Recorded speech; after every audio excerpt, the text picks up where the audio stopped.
እሺ ምሕረት ለወደደ ለሮጠም አይደለም የሚለውን ሀሳብ እንዴት ነው የምትነግረኝ? ኦኬ ሮሜ 9 ላይ ማለት ነው። እሱ በአጭሩ ሮሜ 9 ላይ ምሕረት ለወደደ ወይም ለፈቀደ አይደለም። እስቲ ሚዩት አድርጎ አስከዛ እሺ ምሕረት ለወደደ ወይም ለፈቀደ አይደለም ከሚምር ከእግዚአብሔር ነው ብሎ ሲናገር ምሕረትን አንተ ስለወደድክ ወይም ለምሕረት ስለሮጥክ ምናምን እንዲሁ ምንም የምታገኘው ነገር የለም።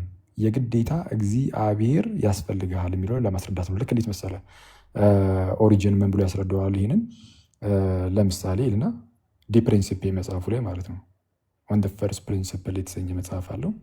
እሱ ላይ ጥንታዊ ሰው ነው እንግዲህ ከ1800 ዓመት በፊት የነበረ ሰው ማለት ነው። ምን ብሎ የሚያስረዳው እሱን ይህንን ጉዳይ አንስተው አንዳንድ መነናውያን የማኒኪዝም ተከታዮች ማለት ነው ኖስቲክ መናፍቃን የሆነ ነፃ ፈቃድ ባይኖረ ነው ብሎ ይጠቅሱ ነበር።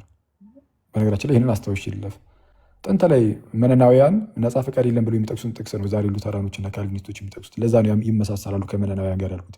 እኛ ደግሞ ከጥንት ከነበሩ የክርስቲያን ሊቃውንት ጋርና አባቶች ጋር ስለምንስማማ በመመልኩን የምንመልሰው መሰለ እነሱ በመለሱ መልስ እንድመልስ ምን ይላል? እግዚአብሔር ምንድነው ሀገርን ካልጠበቀ ጠባቂ በከንቱ ይደክማል የሚል መዝሙር ላይ ያለውን ያነሳና ወይም ደግሞ እግዚአብሔር ቤትን ካልሰራ ሰዎች በከንቱ ይደክማሉ ይላል።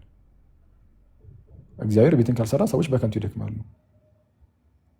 ስለዛ እግዚአብሔር ከሌለ ከንቱ ድካም ነው። ምንም ወፍ ስለደከምክ ምናምን ነገር አይደለም ተብሎ ቢነገርና ይህንን ነገር ለእግዚአብሔር ብትሰጥ ማለት ነው እግዚአብሔር ቤትን ካልሰራ ሰራተኞች በከንቱ ይደክማሉ እንደተባለ ሁሉ ምሕረት ለወደደ ወይም ለሮጠ አይደለም ከሚምር ከእግዚአብሔር ነው ሲባል ልክ እንደዚህ ነው ይላል። ልክ እንዴት ነው? አዎ እግዚአብሔር መሐሪ ሆኖ እስካልመጣ ድረስ አንተ ብትፈርጥ በአናት ብትተከል ልትማር አትችልም። ስለዛ ትልቁን ድርሻ የምንሰጠው ለእግዚአብሔር ነው። የእግዚአብሔር ጉዳይ ነው። ምሕረት መጀመሪያ የሚፈሰው ከራሱ ከእግዚአብሔር ስለሆነ ምሕረት ገና ከጅምሩ ከእግዚአብሔር ካልመጣ በስተቀር ሰዎቹ እሺ እንማር ብለው ሊመጡ ምሕረትን ሊወዱም አይችሉም። ምሕረት በሌለበት ሁኔታ ማለት ነው። ምሕረት ከእግዚአብሔር ነው። ከዛ በኋላ ሊመጡ ስለዛ ልክ እንደዛ ነው። እግዚአብሔር ቤትን ካልሰራ ሰራተኞች በከንቱ ይደክማሉ ተብሎ እንደተነገረ እግዚአብሔር ካልማረ ምሕረትን የሚወድ ለምሕረት የሚሮጥ በከንቱ ይደክማል። ምሕረት ለወደደ ወይም ለሮጥ አይደለም ከሚምር ከእግዚአብሔር ነው ሲል በዛ መልኩ ነው ብሎ ይፈተዋል። ከዛ አንጻር ነው። እሺ ሰው ምሕረት የሚሰጥ ስለፈቀድክ ነው ወይስ አይደለም? ሳትፈቅድ አይሰጥህም። አስቀድሞ ምሕረቱ ቀጥታ ከእግዚአብሔር መሆን አለበት። መጀመሪያ ምንም ነገር ሳይባል ከእግዚአብሔር ከዛ በኋላ ስትፈቅድ ምሕረቱ ይሰጥሃል። ምናልባት ግን አንተ ይህንን ክፍል ዝም ብሎ ሊትራሊ እንደዚህ እየወሰድከው ከሆነ ማለት ነው አንተንም ደግሞ የሚይዘ ነገር ይኖራል። ምን እዛው ጋር ምንም ነገር ሳታደርግ ደግሞ ራሱ እግዚአብሔር አምላክ እልኸኛ ያደርግሃል፣ ይጠላሃል የሚል ቃል ስላለ ምንም ከአንተ ምንም መጥፎ ነገር ሳታደርግ ምንም ክፉ ነገር ሳይታይ በእግዚአብሔር ይጠላሃል። እግዚአብሔር ሰውን አይጠላም። የሚጠላው እዛ ጋር አለ። አሁን ራሴ የጠቀስከው ጥቅስ ላይ እኮ እንደዚህ ይላል። እኔ አሁን እያወራሁ ያለሁት ከድነት አንጻር መልካም ይሄው እና ተደሱን እኮ ነው የምልህ። መልካምም ክፉም ሳያደርጉ ገና በእናታቸው ማህፀን ሳሉ ያዕቆብን ወደድኩ ኤሳውን ጠላሁ ይላል። አንተ የጠቀስከው ጥቅስ ላይ አይተዋል። ወደ አንተ ሲዞርብህ አይ አልክ። እዛው አሁን አንተ የጠቀስከው ደግሞ ምሕረት ለወደደ ወይም ለሮጥ አይደለም የሚለውን ደግሞ እዛው ጋር ሲያብራራው የሚወደውን ይምረዋል የሚወደውን ደግሞ እልኸኛ ያደርጋል ይላል አይደል? ፖይንቴን እያስቀየርከኝ ነው። እኔ ስለ ሰው አይደለም በራስህም መጥቶ እንድትረዳው እኮ እግዚአብሔር የሚወደውን ይምረዋል የሚወደውን ደግሞ እልኸኛ ያደርጋል ይላል አይደል? አይደለም ቅድም ይላል አይልም? ቆይ እኔ አይልም አላልኩም። አይልም አላልኩም ሳይሆን እንድትለኝ የምፈልገው በመጀመሪያ ደረጃ ይላል አይልም? የሚወደውን ይምረዋል የሚወደውንም እልኸኛ ያደርገዋል። የሚወደውንም እልኸኛ ያደርገዋል ነው እንደዛ ነገር። ስለ ሶቨርኒቲ ኦፍ ጋድ ነው። እሺ አሁን እኔ ቆይ ና ተመለስ። ቆይ አንዴ ላውራ። ለምን ይህንን ፈራኸው? አይደለም አንዴ ላውራ። ለምን ፈራኸው? ይህንን በእኛ ኮንቴክስት አታብራራው ብለኛል። ሶኒ በአንተ ኮንቴክስት እኩስ ቆይ አንዴ ቆይ እኩስ አንተ ስትጠይቀኝ መልስ መልሰልህ ከአንተ አንጻር እያደረግኩኝ ልመልስልህ። አንተ ይህንን ልክ እንደዚህ እንደማትቀበል ለምሳሌ ቆይ አንዴ ከራሴ አንጻር ነው የመለስኩ ያለሁት፣ ግን ስትጠይቅ መመለስ ብቻ ከራሴ አንጻር ብቻ ሰማኛ። እሺ ሚት አድርገው። የተጠየቀው ጥያቄ ምሕረት ለወደደ ወይም ለሮጥ አይደለም ከሚምር ከእግዚአብሔር ነው እንጂ ይላል ሮሜ 9:16 ላይ ማለት ነው። እሱ በምን እንደሚፈታው ብያቸዋለሁ። ምሕረት በቃ ምሕረትን ለፈለገ ሰው ምናምን ነው አይሰጥም የሚል ነገር እንድትይዙ ነው ይህ ነገር የተነገረው። ምሕረት ለወደደ ወይም ለሮጥ አይደለም ስለዚህ ምህረትን አትውደዱ፣ ለምህረት አትሩጡ። በቃ እግዚአብሔር ነው ዝም ብሎ ራሱ የፈለገውን የሚያደርገው። ምህረትን እንዳንወድ የሚያደርግ ነው? ምህረትን እንዳንፈልግ የሚያደርግ ነው? በፍጹም አይደለም። ይህን የመጽሐፍ ቅዱስ ክፍል ብታዩት እንዳለ የሚናገረው ራሱ ክፍሉ ማለት ነው። ሮሜ ምዕራፍ 9 ምዕራፍ 10 አይሁዳውያን ለምን አትመለሱም? ወደ እግዚአብሔር እባካችሁን ተመለሱ የሚል ጭቅጭቅ ነው። ባለማመናችሁ ጠንቅ እንደዚህ ሆናችሁ፣ እግዚአብሔር ግን ሁሌም እጁን ወደ እናንተ ይዘረጋል። እኔ በጌታ አንድ ጥቅስ ለምብላችሁ እዚሁ ጋር ቀጣዩ ምዕራፍ ራሱ ተያያዥ ስለሆነ ማለት ነው። ምዕራፍ 10 ላይ እንዲላል ሮሜ ምዕራፍ 9 ከዛ ምዕራፍ 10 ተያያዥ ነው። እሺ አይደለም የሚል ሰው ካለ ገብቶ ያረኝ። ምዕራፍ 9 10 11 ተመሳሳይ ነው። ስለዚህ ጉዳይ እያብራራ ነው ይሄድና እንዲህ ይላል። ምዕራፍ 10 ቁጥር 21 ላይ ስለ እስራኤል ግን ይላል ቀኑን ሁሉ ወደማይታዘዝና ወደሚቃወም ሕዝብ እጄን ዘረጋው ይላል። እግዚአብሔር እኮ ነው አይተዋል። ስለ እስራኤል እኮ እንደዚህ የሚለው እንዴ ወደ ማን ነው እጁን ዘረጋው ያለው? ወደሚቃወም። እጁን የዘረጋው ሊምራቸው ነው አይደለም እንዴ? እንደነዚህ ሰዎች አባባል እኮ እጁን የዘረጋው እዛው ሊያጋጫቸው ነው እያሉን እኮ ነው። እጁን የዘረጋው እኮ እጁን ዘረጋ ወደ እነርሱ ማለት እኮ ልመና እኮ ነው። ኑልኝ እኮ ነው። እጁን ዘረጋ ግን ወደ ምን አይነት ህዝብ? ወደማይታዘዝና ወደሚቃወም እኮ ነው የሚለው። ለምንድን ያላዳናቸው? እጁን ዘርግቶ ስለተቃወሙ። ስለዛ መመለስ አለባቸው የለባቸውም? አለባቸው። እሱን እኮ ነው እያለ ያለው። እመኑ፣ በእምነት ቢመለሱ ይምራቸዋል እኮ ነው እያለ ያለው። አረ እንደዚህ አይልም ይላል። የት? ሮሜ 11 ላይ ቀጣዩ ምዕራፍ ላይ ደግሞ እንደዚህ ይላል። ላሳያችሁ እንዴ የመጽሐፍ ቅዱስን እኮ መጽሐፍ ቅዱስ እኮ የሚነበበው አውዱን ተከትሎ ነው። በደንብ ስታየው ስትረዳው ቀላል ይሆናል። እንዲህ ነው። ሚዩት አድርገው ሌላውም ሰው ይማራል። አየህ አንተ ብቻ ሳትሆን ሌላውም ሰው ተው። እኔ አሁን እዚህ ጋር ከአንተ ጋር አውርቼ ቢያንስ የሆነ ሰዎችን እዚህ ጋር ሳልጠቅም ከወጣሁኝ ቀኔ ነው የሚበላሸው። ጌታ በሚያውቀው ማለት ኢንቬን ይሆናል። ዝም ብሎ በከንቱ ዝም ተዳረቄ ብቻ ወጣሁኝ ነው የምለው። ማለማ ላይ ስትገባ ቢያንስ የሆነ ሰው ትንሽ ጥቅም እንኳን እንዳያገኝ እያደረግ ነው። ስለዛ መሀል ላይ አትግባ። ቢያንስ እንደዛ ላደርግ ካለዛ እኔ መጥቼ እዚህ ቲክቶክ ላይ እየተዘቀርኩኝ ታዲያ ማውረው ምን ይሰራልኛል? እኔ የማገኘው ጥቅም አለ እንዴ ከመድከም ውጭ እንዴ? ማለት ስለዛ በተቻለኝ አቅም በውይይት ውስጥ ክርስቲያን ወንድነቶችን ትንሽ የሚጠቅም ነገር ትንሽ የተወሰነ ነገር የሚያግዝ ነገር ካለ አላረዝምም። እሺ ምዕራፍ 11 ላይ እንደዚህ ይላል። ምዕራፍ 10 ላይ ምን ብሏቸው ነበረ? ቀኑን ሁሉ ወደማይታዘዝና ወደሚቃወም ሕዝብ እጅን ይዘረጋዋል። ምዕራፍ 9 ላይ ከላይ ምሕረት ለወደደ ወይም ለሮጠ አይደለም ከሚምር ከእግዚአብሔር ነው ብሎ የለ? አዎ ምሕረት የመጀመሪያው ምንጩ ከራሱ ከእግዚአብሔር ነው። ከዛ በኋላ ነው ያንተ የሚታየው እንጂ ራሱ እግዚአብሔር ነው አስቀድሞ።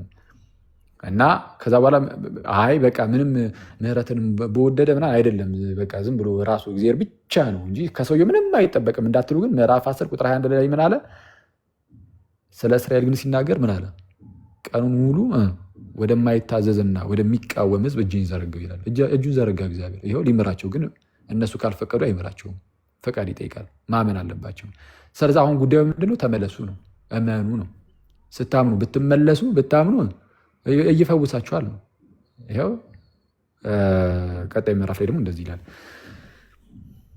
እነሱ ያው ባለማመናቸው ምክንያት ነው። እንግዲህ ቁጥር 20 ላይ ምዕራፍ 11 ቁጥር 20 እነርሱ ካለማመን የተነሳ ተሰበሩ ይላል። አሕዛብ ማለት ማነው? አይሁዳውያን ማለት ነው። አይሁዳውያን ካለማመን የተነሳ ተሰበሩ ከግንዱ ላይ። አንተም ይላል አሕዛብ ደግሞ አዲስ መጤዎቹን ማለት ነው። መጤ ያልኩኝ እኔ ራሴ አንተ እንደ አይሁዳውያን በስመ አብ ወገው። እሺ አዲሶቹ ማለት ነው። በኋላ ላይ ነው እነዚህ እንትኖች የተጠሩት። እሺ አንተም ከእምነት የተነሳ ቆመሃል አለ። አየህ አንተ ደግሞ ከእምነት የተነሳ ስላመንክ ማለት ምንም ከሰውየው የሚጠበቅ የለም። ወፍ አለ እግዚአብሔር እጁን ዘርግቶ ራሱ እምቢ ካሉት አያድናቸውም። እንዲያድናቸው ማመን አለባቸው። ፍራ እንጂ የትዕቢትን ነገር አታስብ ይለውና እግዚአብሔር እንደተፈጠሩት ለነበሩት ቅርንጫፎች የራራላቸው ካልሆነ ለአንተ ደግሞ አይራራልህም ይላል። አይተዋል። እነዚህ አሕዛቦቹ ከአሕዛቡ ግን የመጡት እኛ እኮ ገባን በቃ አለቀ ዞር በል ምናምን ነገር እንዳይሉ፣ ተራው የኛ ነው ጊዜው የኛ ነው ምናምን እንዳይሉ፣ ባለ ጊዜ እኛ ነን እንዳይሉ ከፍጥረታቸው ይኸው በስጋ በውልደት አንጻር በግንዱ ላይ የነበሩ አይሁዳውያን የተቆረጡት ባለማመናቸው ምክንያት ምን አለ? እግዚአብሔር እንደተፈጠሩት ለነበሩት ለነዛ ቅርንጫፎች ለአይሁዳውያን ማለት ነው የራራላቸው ካልሆነ ማለት በምክንያት ነው ያባረራቸው። ስላልፈለገ ቀድሞ ስላልወሰነላቸው ስላልተመረጡ አይደለም፣ ስላላመኑ። ያው ከላይ እነርሱ ካለማመን የተነሳ ተሰበሩ ስላለ ለእነርሱ በዚህ ምክንያት ካራራላቸው ለአንተ ደግሞ አይራራልህም። ስለዚህ ፍራ እንጂ የትዕቢትን ነገር አታስብ አለ። አየህ፣ ፍራ እንጂ የትዕቢትን ነገር አታስብ። እንግዲህ የእግዚአብሔርን ቸርነትና ጭከና ተመልከቱ ይላል። አሁን ምህረቱ ወይም ቸርነቱ በማን ላይ ነው? ጭከናው በማን ላይ ነው? የእግዚአብሔርን ቸርነቱንም ጭከናውንም ተመልከቱ። ጭከናው በማን ላይ ነው? እዛው ጋር ይመልሳል። ምን ብሎ? በወደቁት ላይ ነው። አየህ፣ ከምን የተነሳ ነው ወደቁ ተሰበሩ ያለው? ከላይ ካለማመን የተነሳ እምቢ በሚሉት ላይ ጭከናው በእነርሱ ላይ ይሆናል። ቀጠል አድርጎ ስለ ቸርነቱ ምን ይላል? በቸርነቱ ግን ጸንተህ ብትኖር የእግዚአብሔር ቸርነት በአንተ ላይ ነው። የእግዚአብሔር ቸርነት በማን ላይ ነው? በቸርነቱ ጸንተው በሚኖሩት ላይ፣ ሚኒንግ በሚያምኑት ላይ። አይ አላምንም ቢልስ እዛው ጋር ይመልሳል። ምን ብሎ? ያለዚያ አንተ ደግሞ ትቆረጣለህ። አለዚያ አንተም ትቆረጣለህ። እሺ አሁን አይሁዳውያን ውጭ ሆነዋል አይደል? አይ እናምናለን ቢሉስ? ፈቅደው አስገድዶ ማድረግ የለም ጥቅሱ እንደምታዩት። እሺ እናምናለን ቢሉስ ይመልሳቸዋል? እግዚአብሔር ይምራቸዋል? ቸርነቱን በእነርሱ ላይ ይገልጣል። ኦፍኮርስ ምን ይላል ቀጣይ ቁጥር 23 ላይ? እነዚያም ደግሞ የተሰበሩት ባለማመናቸው፣ በማመናቸው አይደለም ባለማመናቸው፣ በዛ በመቃወማቸው ማለት ነው። በመቃወማቸው በዛ ጸንተው ባይኖሩ፣ በመቃወማቸው ባለማመናቸው ጸንተው ባይኖሩ፣ ስለዚህ የሚመለሱ ማለት ነው፣ በዛፍ ውስጥ ይገባሉ ይላል። አየህ፣ ባለማመን ጸንተህ ካኖርክ ትመለሳለህ፣ ትገባለህ በዛፍ ውስጥ እየተባለ ነው። አይሁዳዊ እግዚአብሔር መልሶ ሊያገባቸው ይችላልና፣ እግዚአብሔር መልሶ ሊያገባቸው ይችላልና ይላል።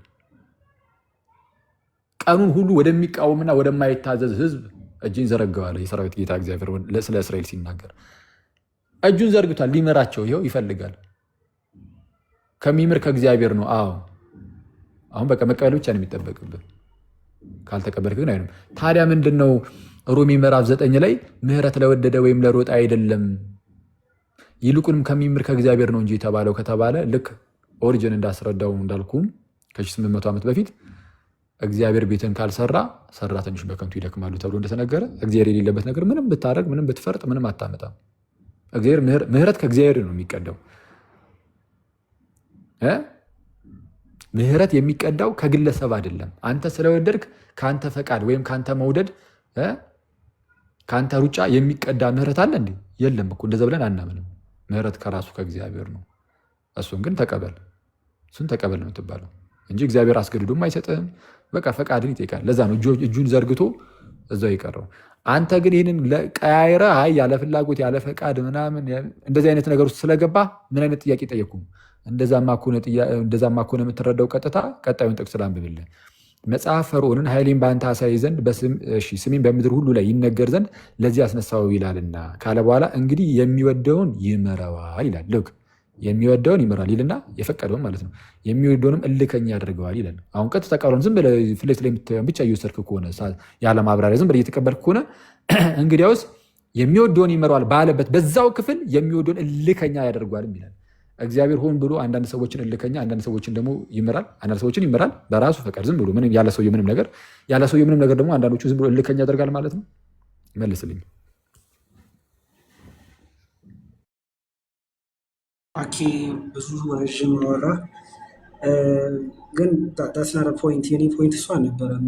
ጥያቄን ጠይቄ ሳልጨርስ ነው ቨርሱን ልክ እንዳነሳው ከአንዳንድ ወደ ሌላ ማብራሪያ እና ጥያቄውን አዙር ወደ እኔ በአንተ ኮንቴክስት ሜርሲ የሚለውን እንድታስረዳኝ የፈለግኩት።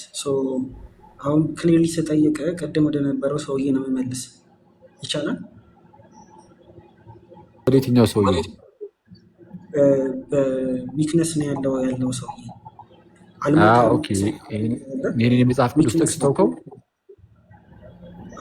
ቆይ ሀሳቤን እኔ አውርቼ ሳልጨርስ ይሻላል። ይህ መጽሐፍ ልንገር አንድሪው፣ ይህን መጽሐፍ ቅዱስ ጥቅስ ካልቪኒስቶች ይጥቀሱት፣ አንተ ትውለ ጊዜ እና ካልቪኒስቶች ሲጠቅሱት እኛ ስንመልስ ደግሞ አንተ ከዛ ሰማ እንጂ ይህንን ባጠቅሰው ጥሩ ነው። ያንተኑ ትምህርት ይመታብሃል። ምክንያቱም ሉተራኖች እግዚአብሔር አንዳንድ ሰዎችን ሆን ብሎ ልከኛ ያደርጋል ምናምን የሚል ነገር የላቸውም። ካልቪኒስቶች ናቸው እንደዚህ የሚያምኑት። ስለዚህ የራስህን ትምህርት ስለሚመታብህ ሊትራሊ እንውሰድ ብለህ ከተነሳ ካልቪኒስቶች ሲያነሱት የእኛን መልስ ብትሰማ የተሻለ ወይም ደግሞ አባቶች በመመልኩ እንዳብራሩ ለመመልከት ብትሞክር ጥሩ ነው። ስለዚህ አሁን ወደ ደካማው ሰው ሂድና ጠይቀኝ። እሺ፣ ግን ከአሁን በኋላ ብዙ ደቂቃ አልቆይም ከአንተ ጋር ከይቅርታ ግን አንድ ማለት ስለ ደከሜ ነው እንጂ አንተ ጥሩ ሰው ሳትሆን ቀርተህ አይደለም። ጌታ በሚያውቀው ሪሊ አፕሪሺየት በጣም ጥሩ ሰው ነህ። ደስ ይላል። በጣም የተረጋጋ ነህ እና እሱን አደንቃለሁ። ያው አንድ ጥያቄ ላይ ታመላለሰኛለህ እንጂ እዛው እያደረግ ግን ስቲል ግን በጣም ጥሩ ሰው ነው። ጌታ በነገር ሁሉ ይረዳል። ቀጥል። ኦኬ ቴንክ ዩ። እሺ አሁን ደካማ ሰው የእግዚአብሔርን ምሕረት ለመቀበል ፈቃደኛ ነው ብለኸኛል አይደለም? ፈቃደኛ ይሆናል በእግዚአብሔር እርዳታ ፈቅዶ ማመን ይችላል። በእግዚአብሔር እርዳታ የሚያምን ከሆነ መጀመሪያ መፍቀድ አይችልም። መፍቀድ አይችልም ማለት ምን ማለት ነው? መፍቀድ አይችልም አይደለም። ኤቢሊቲው የለም አንልም እኛ፣ ወይም ካፓሲቲው ምንም ነገር የለም አንልም። አለ፣ መፍቀድ ይችላል፣ ግን ስቲል የእግዚአብሔር እርዳታ ያስፈልጓል ነው። እሺ አሁን እሱ የማይችልበትን አንድ ቨርስ ላሳየ። ዮሐንስ ወንጌል ምዕራፍ 6:44 ላይ አብ ካልሳበው በቀር ማንም ወደ እኔ ሊመጣ አይችልም ብሏል አይደል? ይላል። እና ታዲያ ምን አይችልም የሚለውን ካየኸው በእንግሊዝኛውን ከፈለክ ሂድና ተመልከት። ኖ ዋን ካን ከም ቱ ሚ ነው አይደለ? ካን ማለት ኤቢሊቲ አይደል?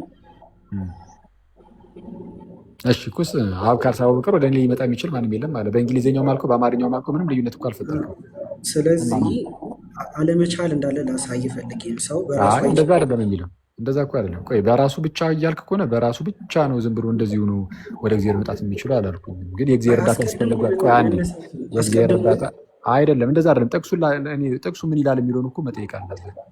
ሮሜ 6:44 ላይ እኮ ቅዱስ ቄርሎስ የሚያብራራበት የመብራት መንገድ አለ። ቄርሎስ የእስክንድርያው ማለት ነው። ዮሐንስ አፈወርቅም ይህንኑ ክፍል አብራርቶታል። ዮሐንስ 6:44 ቅዱስ ዮሐንስ አፈወርቅ ሲያብራራ እንዲህ ምን ብለው ምንድነው? አንዴ እስቲ እንትን አድርገው ሚውት አድርገው እንትን ይላል። እሱን ለመሸፈን ስል ድምፄን ከፍ ማድረግ ስለሌለብኝ እሺ። ቅዱስ ዮሐንስ አፈወርቅ ሲያብራራ ምን ይላል? ዮሐንስ ወንጌል ምዕራፍ 6:44 ይላል። ይህንን ክፍል ይልና ዮሐንስ 6:44 ማለት ነው። መነናውያን የማኒኪዝምን መንፍቅና ውስጥ ያሉ ማለት ነው። መነናውያን ያን አንስተው ነፃ ፈቃድ እንደሌለንና ወይም በራሳችን ምንም ማድረግ እንደማንችል ይናገራሉ ይላል። መነናውያን ቅድም ሮሜንም ስጠቅስ መነናውያን እንዲህ ይላሉ ብሎ ሌላ አባት የተናገረው ነገር ያለው። ዮሐንስ 6ንም ስጠቅስ መነናውያን ልክ አንተ እንደምጠቅሰው ጥንት ላይ መነናውያን ነበር የሚጠቅሱት በነገራችን ላይ። እና ከዚህ ራሱ ብትማሩ ጥሩ ነው። መነናውያንን ኢሚቴት እያደረጋችኋቸው ነው አሁን በዚህ 21ኛው ክፍለ ዘመን ላይ እና እንደዛ ያደርጋሉ ይልና ነገር ግን ሰው ነፃ ፈቃድ እንደሌለው የሚያሳይ ሳይሆን በተቃራኒ ነው ብሎ ያስቀምጣል። እንዴት? አብ ከሳበው በቀር ወደ እኔ ሊመጣ የሚችል ማንም የለም ማለት ነው። ወደ ጌታ ለመምጣት አብ ሊስብህ ይገባል። ምንድነው አብ የሚስብህ አስገድዶ ነው ይላል እዛ ጋር አይደለም አይልም። ከሳበው በቀር የሚለውስ ምን ማለት ነው ነው? እሱን ቁጥር 45 ላይ ይፈቷል። ቄርሎስም በዚህ መልኩ የሚያስቀምጠው ቁጥር 45 ላይ ምን ይላል? አንብበው። ሁሉም ከእግዚአብሔር የተማሩ ይሆናሉ ተብሎ በነቢያት ተጽፏልና ነው የሚለው። እንደዛ ነገር ይልና ከአብ የሰማ የተማረም ወደ እኔ ይመጣል ነው የሚለው አይደለም? እስቲ ይኸው ቁጥር 45 ነው። ኦኬ እሺ፣ ልክፈተው አንዴ ወደ እኔ ማንም መምጣት አይችልም አይደል ያልከው ቁጥር 44 ላይ አብ ከሳበው በቀር የሚለውን ቃል እዛው ጋር አብራርቶታል ጌታ ኢየሱስ ምን ማለት እንደሆነ። ይኸው ቁጥር 45 እሺ። በነቢያትም ሁሉም ከእግዚአብሔር የተማሩ ይሆናሉ ተብሎ ተጽፏል። አብን የሚሰማና ከእርሱ የሚማር ሁሉ ወደ እኔ ይመጣል። በቃ ከአብ የሚሰማ ወይም አብን የሚሰማ ከእርሱም የሚማር ወደ እኔ ይመጣል አለ። ወደ ክርስቶስ የሚመጣው ማን ነው ከተባለ አብ የሳበው ነው። አብ የሳበው ምን ማለት ነው? ከአብ የሚሰማ ከአብ የተማረ አብን የሚከተል የኔን አርጊመንት እኮ ይደግፋል ይሄ ሰው። አይደግፍም። ያለ ፈቃዱ ነው እንደሚማረው ያለ ፈቃዱ ነው እንደሚሰማው ይላል። አብ ካልሄደ እኮ መምጣት አይችልም የሚለው ፕሩቭ ለማድረግ ነው ዩኒቨርሲቲ ያመጣት። ምን አልከኝ? እንደሚዋ ምን አልከኝ? አብ ወደ ሰውየው ካልሄደ ሊመጣ አይችልም ነው። እግዚአብሔርማ ሁሌም መገለጥ ከእግዚአብሔር ነው የሚጀምረው። ከኛ ነው እኛ እኮ አይደለም የተገለጥ ነው ለእግዚአብሔር። እግዚአብሔር እኮ ለኛ የተገለጠ። ስለዛ ከአብ እንሰማለን፣ እንማራለን።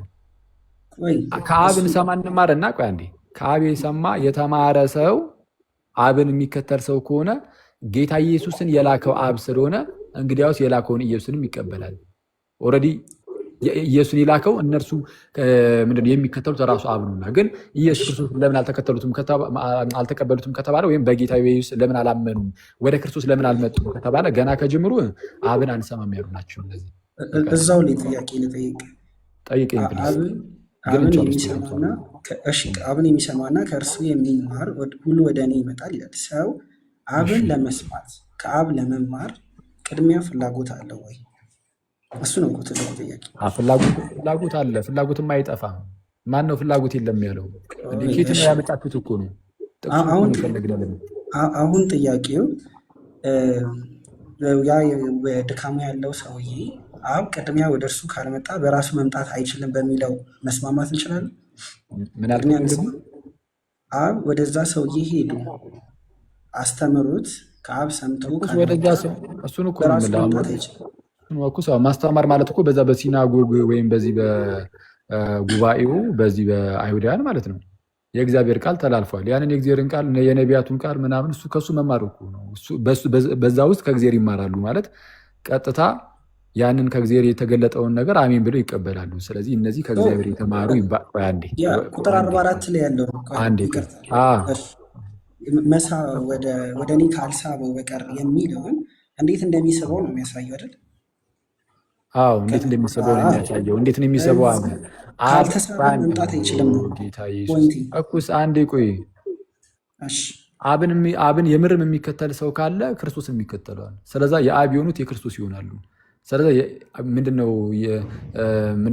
ለእኔ የሰጠኸኝን ተብሎ ይነገርላቸዋል ማለት ነው እነዛ ሰዎች። ምክንያቱም አስቀድሞም አብን ይከተሉ የነበሩ ሰዎች ስለሆኑ።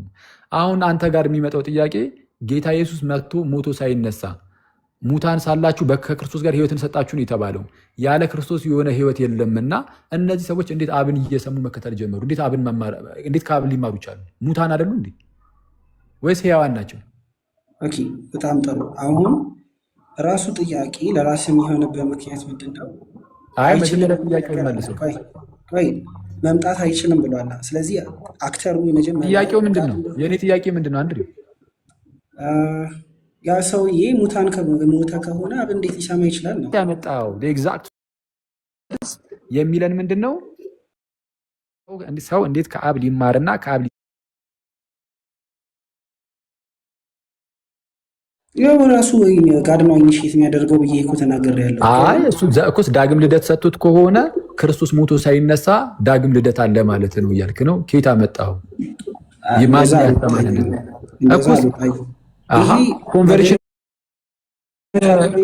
ኮንቨርዥን እናንተ ጋር ዳግም ልደት ተብሎ አይጠራም? ላሳይ። ቆይ አሁን ኮንቨርት የሚያደርጉ ሰዎች በዚህ በባይብል ቨርስ መሰረት ነው አይደል?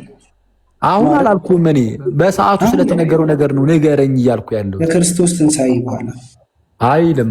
እሱን ከክርስቶስ ትንሣኤ በኋላ ስላለው ነገር የተናገሩ የተባለበትን አሳይ።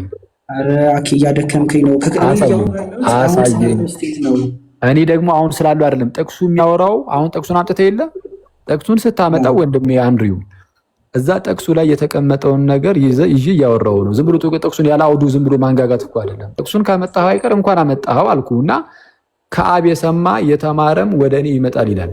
አንተ አሁን ከላይ ያለችዋን ነው እኛን ጥቅስ ትተህ ከላይ ያለችዋን ነበር ያዝከው። እኛን አላያትም በደንብ። አብ ከሳበው በቀር ተው አንዴ። አብ ከሳበው በቀር የምትሏን ነበር ያየው። አብ ከሳበው በቀር የሚለውን ከታች አብራርቶታል። ምን ብሎ? ከአብ የሰማ የተማረም ብሎ። ሙት ውስጥ ያለ ሰው እንዴት ከአብ ሊሰማና ሊማር ይቻላል ወደ ህይወት ሳይመጣ በፊት? እሺ ጥሩ ጥያቄ ነው የጠየከኝ። መጀመሪያ ወደ እርሱ መምጣት እንደማይችል መተማመን አለብን። አይችልም ማለት ወደ ኢየሱስ ክርስቶስ አንድ ሰው ሊመጣ አይችልም።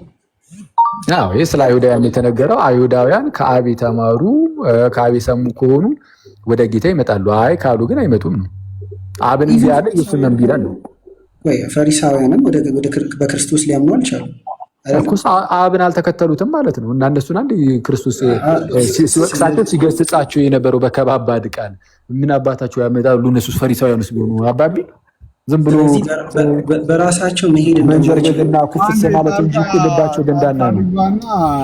እስቲ ሰዓቱን በጣም እየሄደ ስለሆነ በቃ ሲሲ ከደረሽ እንትን በይና አጩይልኝ ጠቅለል አድርጌው በቃውን እንጨርስ። አንድሪው በቃ ሌላ ጊዜ ደግሞ